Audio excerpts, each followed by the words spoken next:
It was my bout with lightning that inspired Pa to become immersed in the photographic sciences, which is how this all began. Pa had always had a natural curiosity about photography, having come from Scotland, where such arts flourish. He dabbled in daguerreotypes for a short while after settling in Ohio, a region naturally full of salt springs, from which comes the agent bromine, an essential component of the developing process.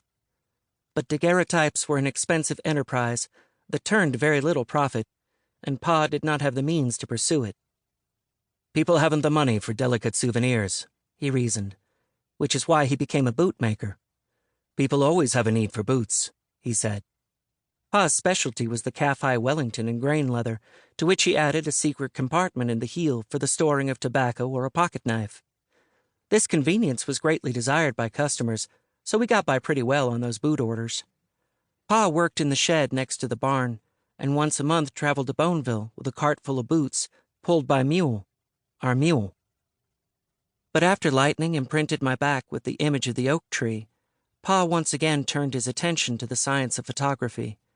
It was his belief that the image on my skin had come there as a consequence of the same chemical reactions at play in photography.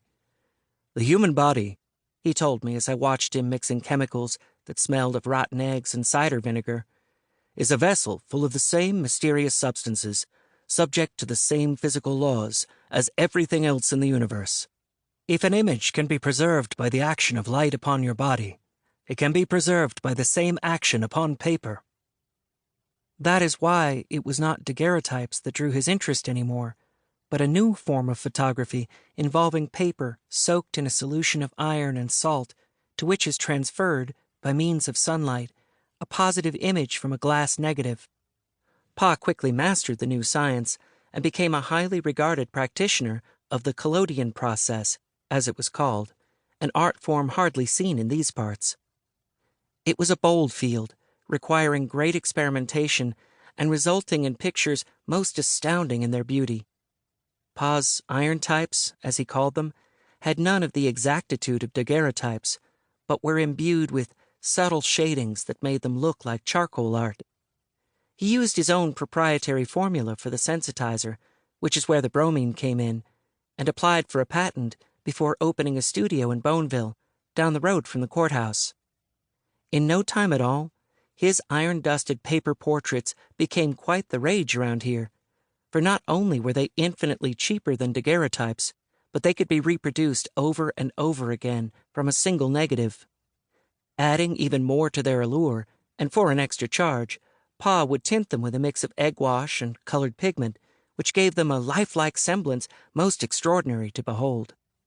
People traveled from all over to have their portraits taken. One fancy lady came all the way from Akron for a sitting. I assisted in Pa's studio, adjusting the skylight and cleaning the focusing plates. A few times, Pa even let me polish the new brass portrait lens, which had been a major investment in the business and required delicacy in its handling. Such had our circumstances turned, Pa's and mine, that he was contemplating selling his bootmaking enterprise altogether, for he said he much preferred the smell of mixing potions to the stink of people's feet. It was at this time that our lives were forever changed by the pre-dawn visitation of 3 riders and a bald-faced pony.